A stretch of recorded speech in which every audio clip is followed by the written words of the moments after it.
So for the prawns, you're better off up against a structure like the rocks, but always have a little go over sand. If the sand's near the rocks, have a little push away, you get shrimps, small flatfish. I've had a really big place, I say really big, it's about ½ a pound, and you heard it thud in the net. It's obviously swam into the net as I've pushed through the sand. You never quite know what you get.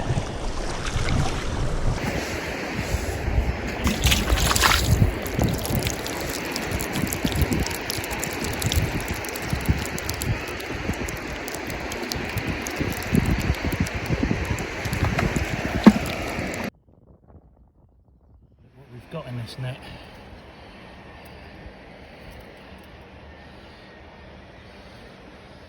So can you tell the difference between prawns and shrimps?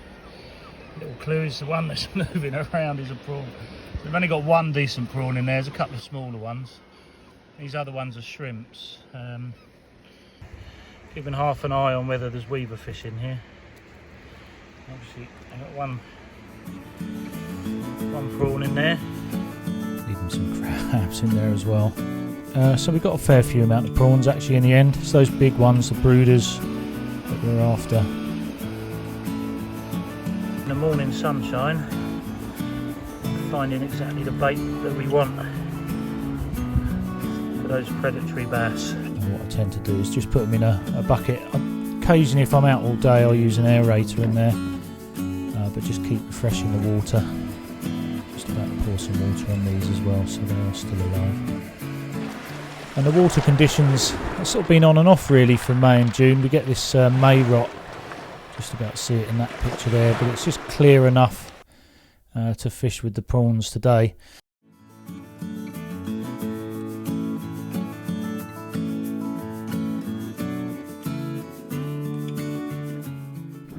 So what I've done, we're going to sort of compare the prawn on the float with lure fishing as well. So I've got two rods and I'm just doing a bit of both really. And here you can see just over some rocks, a bit of a reef.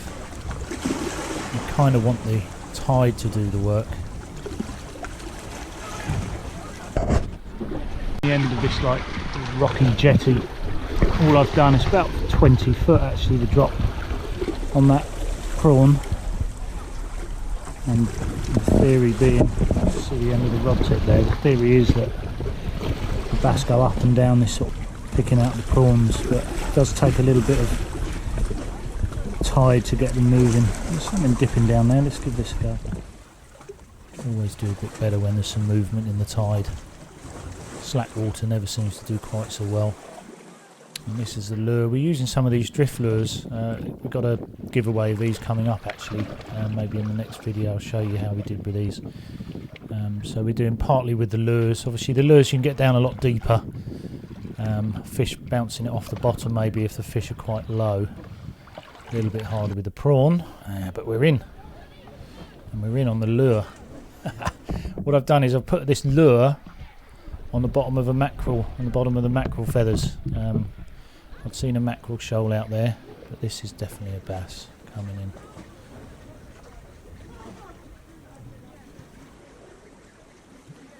It's a little bit tricky here. You've got sort of boulders. Can't get down there to land it or net it properly. A little bit of a compromise with the fish handling. Just waiting for a bigger wave just to bring this in. Don't want to lose it and drag it up on a dry rock. Just about there. It's only a small one. This is the trickiest bit. You've got the fish, but you've still got to wait. Still got to wait for a wave to build, really. So you can bring it up over the rock. Still, first bass of the year. Hopefully there'll be a few more.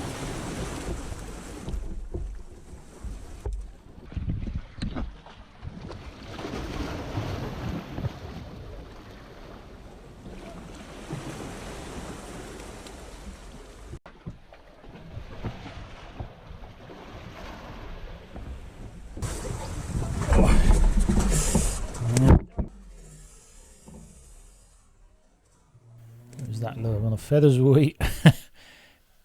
Some more bad fish handling for another reason there. That one flipped and swam away. So yeah, that's the drift lure that we're using. Bit like the black minnow actually. It's got quite a good weighty tail on it, so you don't need to move it too much. If it's sitting in the tide, flaps about, and that's what that bass has gone for. And that was attached to feathers as well. Don't usually do it, but I thought there might be some mackerel there.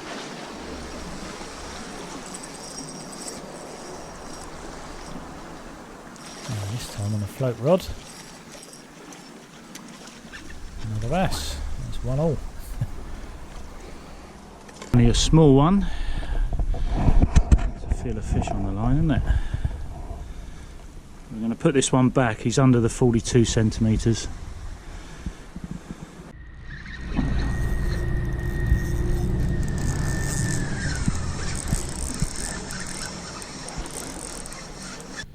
Not a bad size, just about keepable. 42, but that one went back. So let's have a look at the setup for these. Using these treble hooks, a bit controversial, the treble hooks, because they can be harder to retrieve, but the hookup rate's really good. So I don't know, let me know what you think about that. A lot of people use circle hooks, but you will catch more fish on the treble, and I haven't really had a problem unhooking them. The bass mouth is quite big, but obviously it can do it some damage in the mouth with those. And further up that, I've got this shot that I've just sort of bitten on. Don't use your teeth.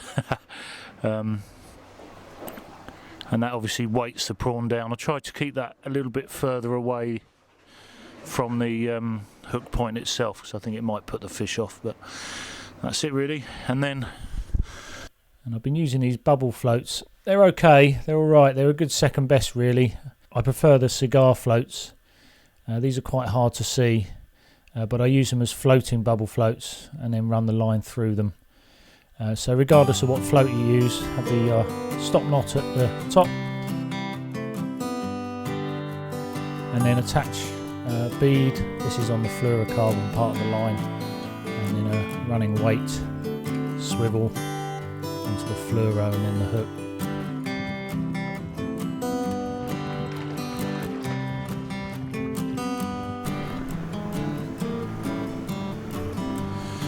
We've got our prawns in a bucket of water here. I try and refresh that. If I'm fishing from the beach, shore and rocks, then obviously I just keep putting fresh seawater in there. They like it quite well oxygenated.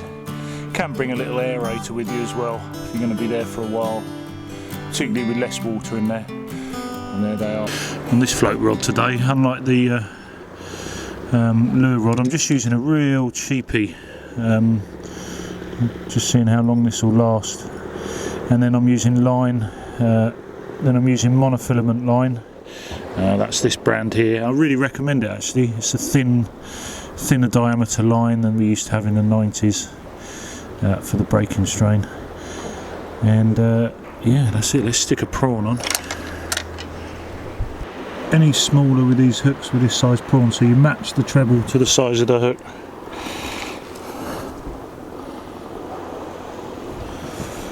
Let's cast this one out, let it drift with the tide. And traditional cork handled rod, you don't see many of those. So I tend to hold the float rod mainly just to keep the line off the rocks in front of me on this particular venue.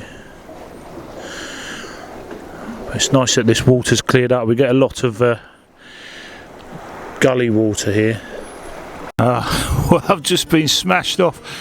Honestly, something has hit that prawn and it's gone straight into the rocks, snapped me off.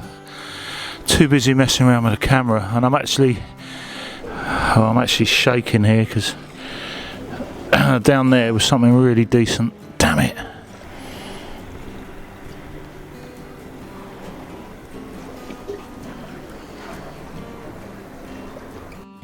So I'd really like to know if you've been out and about and fishing since lockdown has ended. I appreciate it's slightly different if you're in Wales, but yeah, let us know if you've been out fishing. and what you've managed to catch, or what you've been trying for at least. So thanks very much for watching.